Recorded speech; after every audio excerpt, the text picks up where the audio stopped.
So we've had our first glimpse at the Shazam costume. Welcome to the Legends of Podcasting. Just the other day, someone managed to grab a photo of the Shazam with Zachary Levi in the Shazam costume on location whilst they were shooting a scene in a shopping mall. That man who got that photo is Dave Kula, and we have him on the show. So joining me in the Wave Rider this week, along with Dave Kula, we also have Rob. And Ross. And I'm Liam. So let's start the show. During the 21st century, comic books conquered the world and murdered everyone's spare time. I have assembled an elite team to hunt comic book stuff down throughout media and to cover their rise to power. Unfortunately, my plan is opposed by general life obligations, meaning instead of daily, we can do this weekly, thanks to something we have sworn our allegiance to: time management. In the future, we ourselves may not be heroes, but if we succeed, we will be remembered as the Legends of Podcasting. So joining us on this episode, we actually have Dave is with us. Dave, thanks for coming on the show. Hey, thanks so much for having me. Cool. So tell us, like, what was going on at the mall where you got the photo? Well, I was just in the mall for the day for work. I travel around the country of Canada. I work for a cell phone company, and I go to all our different stores and give them support and that kind of thing. So I'd already planned to be in the mall that day, but I had heard that they were shooting Shazam there for 3 days, and they were going to be still there when I got there. So I figured when I got there, I would go have a look and see if I could see anything, and I didn't want to linger around at all because I did have a job to do, but I walked down and I found them right away. It was quite the setup. I'd never seen a movie shoot so close up. So tons and tons of people, all kinds of extras, production people, security, that kind of thing, and they had this entire Santa's Village kind of set up, which I thought was interesting. So I think we can officially call Shazam a Christmas movie, and. It'll start the Die Hard debate all over again. But right after I got there, I was, again, not lingering, just kind of walking by. Zachary Levi walked by in full costume, which I thought was pretty cool because I was under the impression, nobody'd seen this yet. So I thought, I might as well take a picture. So I pulled out my phone right away. I took a very quick picture and then just kind of took off. I figured they probably weren't going to be cool with somebody taking a picture, so I didn't want to stick around and see if I could get that perfect dead-on image. So I got a picture. I took a quick look at it. It looked good, and I moved on. So, got to ask, you said that he walked past you. Did you see the front of the costume? I knew you would ask. I did, but I couldn't give you any kind of description as far, like a lot of people have asked me, the size of the lightning bolt, is it off center, what's it look like, is it bright, like the rest. I actually can't tell you much about the front of it. It didn't jump out at me at all. Okay, so kind of a low-key thing, but there is the lightning bolt on the front, I assume. Oh, for sure. Okay, cool. So tell us, like, what else? Also, when you snap that photo, a lot of people have said online that we actually see Mark Strong there at the side of the photo. You were there in person. Did you see? Do you think that was Dr. Savannah? So I'm pretty torn on this because I'm very familiar with Mark Strong, and without a doubt, that guy looks an awful lot like him. So I think it's definitely possible that it's him. My thought was I don't think so, and I only say that because as Zachary Levi was walking by, he's got an entire entourage with him, whereas this guy was just kind of in a crowd of people where I had access to, like I had already walked through that area. So it seemed to me strange that a relatively big star like Mark Strong would kind of just be there low key hanging out. So I think it's just another bald guy, you know what I mean? But when we see the movie, and if he's got kind of a furry little leather jacket on in the movie, then if it's not him, it's certainly a bloody good double, as you guys might say. So hang on, you said you just walked through that area. Did you walk through the middle of their set? Yeah, well, I mean, I would say like within 5 feet of right there, like where I'm taking the picture is kind of adjacent to the set. Like if you look off to the right of the picture, there's a big Santa's village there with a bunch of polar bears and people in elves costumes and a whole bunch of extras that were practicing running away over and over and over again all day. Well, that's pretty cool. So, so what happened after that? So you took the photo and then you got on your way. Tell us, what else happened after that? Yeah. Well, I'll tell you, that was not the most interesting part of my day, was taking the picture. So after I took the picture, the first thing I did was I tweeted it. And I didn't tweet it thinking, hey everybody, here's the first image of Zachary Levi in costume. That wasn't really the angle I was coming from. I tweeted it directly to the hosts of an Australian podcast, The Weekly Planet, who have a segment on their show where they talk about, it's called Hot Scoop or Shot of Poop, and it's when people supposedly have inside information about movies that either turns out to be true or doesn't. So my point was, Hot Scoop or Shot of Poop, Shazam is a Christmas movie, and that was what I had sent out initially. And then I shared it on my personal Facebook, and then in a closed group that I have on Facebook with a lot of superhero movie fans, and it took off from there. Like obviously you guys have seen it on lots of major websites. It's been tweeted thousands of times. It was trending on Facebook. The picture really took off, and I think something we know that movie studios don't love this kind of thing. They know it's going to happen sooner or later. The director on his Twitter just a couple days before had said, I'm surprised that we haven't had a leak yet because they've been shooting outdoors a lot. But because I tweeted it out from my personal Twitter, which has my name and my big stupid face right on it, this was a rare scenario where if anybody worked for the movie wanted to find the guy that took the picture, it would be very easy for them to do.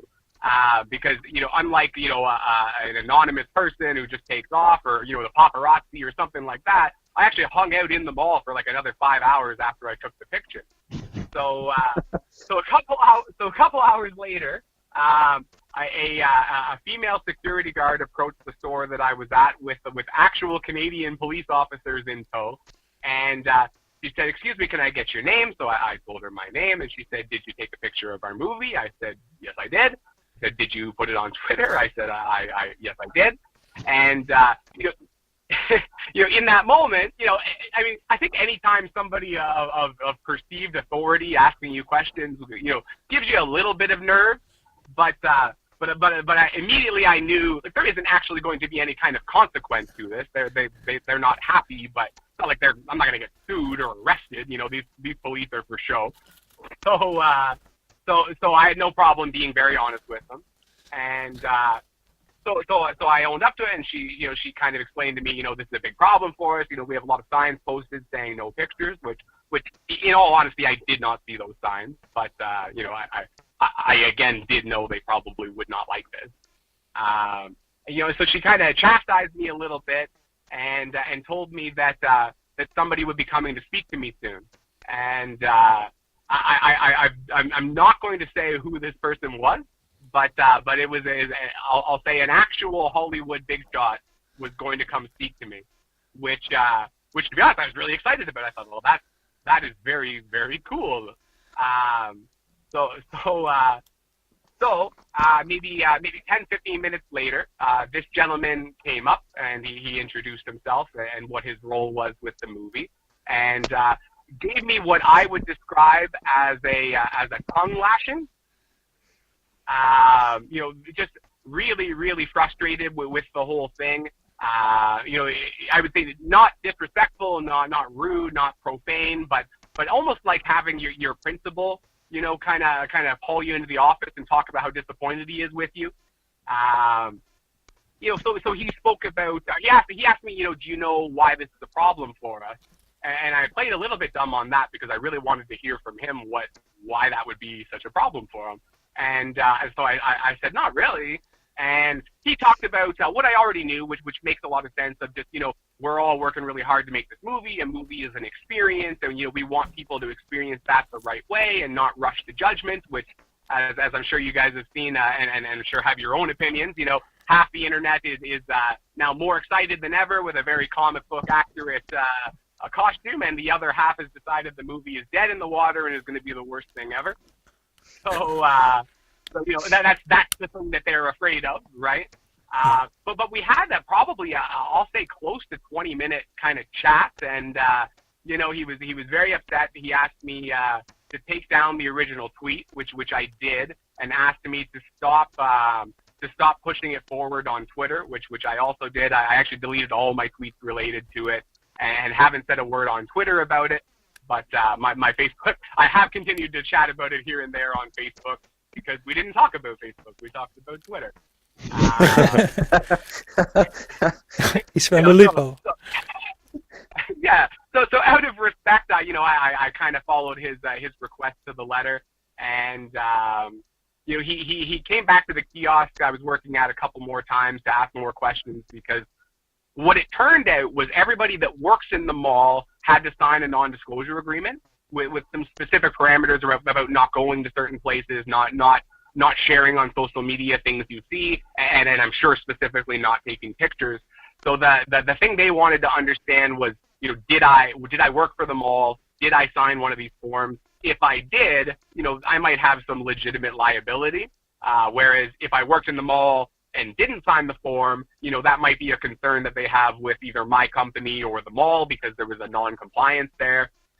But in my case, I might as well have been a customer. I don't work in that mall. I work in 60 malls across the country. I was only there for the day, and there was no reason for me to sign the form. So I think at the end of the day, the blame, unfortunately, really falls on security for just not seeing it happen, not putting a stop to it, that kind of thing.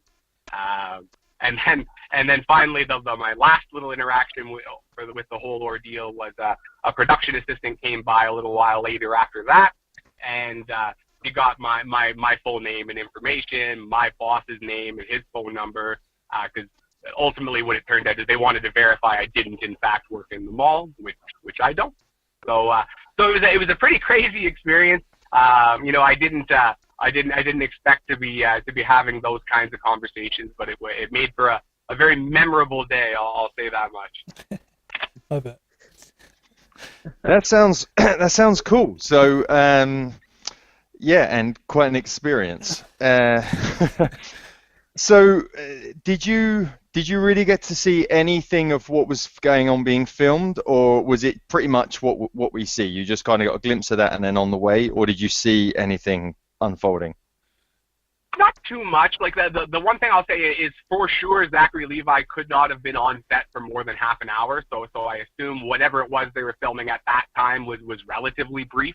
And then I know that they filmed some scenes of people running away from the Little Santa's village, and then the store I was at was a ways down the mall from there, and they did what it seemed to me to be like practicing of extras running up and down the halls over and over again kind of thing. So I don't think they were filming that part. I think it was more just practicing, because I kept hearing a very young guy who's probably again some kind of production assistant or something kept saying to them, "Do not stop acting until I yell cut. Do not stop acting."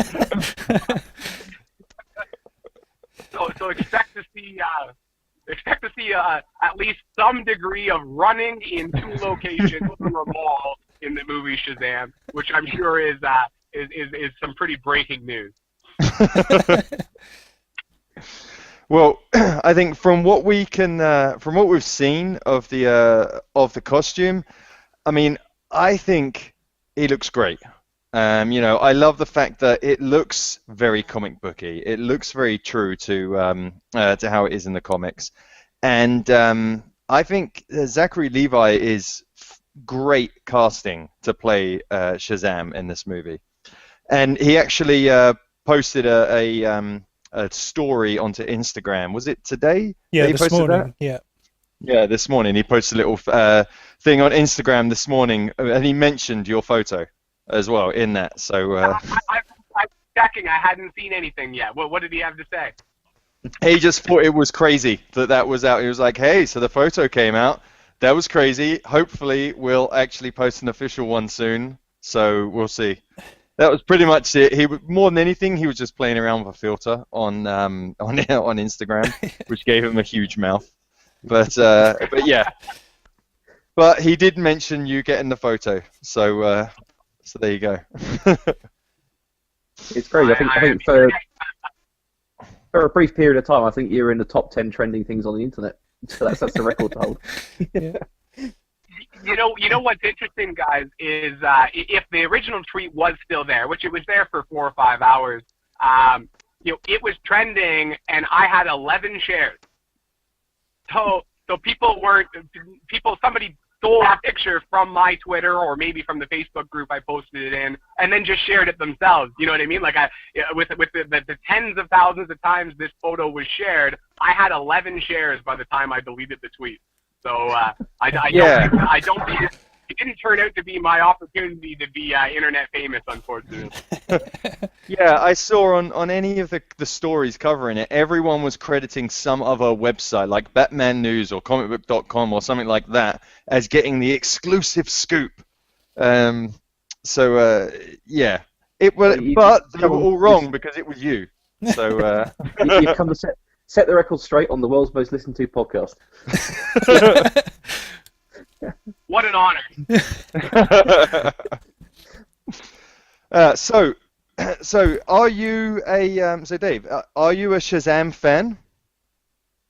I mean, I'm a superhero fan for sure. I would say certainly more on the Marvel than the DC side. I'm familiar with Shazam, the basic backstory, but my only first-hand exposure to Shazam, other than my incident the other day, is I've seen the I think it's about a 40-minute short that was on one of the DC animated movies of I think it's called Batman versus Shazam: The Return of Black Adam. Superman versus Shazam. Yeah, Return of Black Adam. Right. Yeah. Yeah. So I've seen that. That's the only, like, I've never read a comic about him. I don't think he ever cameoed on any of the 90s cartoons or anything. So that's my only real experience with him. But I understand the broad strokes of the character. And to be honest, I'm actually pretty excited about the movie. Like, this really seems to be something that has a very different tone. Obviously, the superhero market is very crowded. I would say mostly in a good way. But this seems like something that, based on the costume and based on the casting, seems like it's going to be something lighter and brighter and hopefully something more kind of family driven. Like I saw a Zachary Levi interview where he talked about, being, Tom Hanks big, but superheroes. And I think that's a really, really great tone to try to go for. That would be super accessible for kids and that kind of thing. So I'm hoping that that's what it ends up being, and that it is kind of a lighter, fluffier, tongue-in-cheek, kind of make fun of itself kind of thing, because I think that could really work and stand out.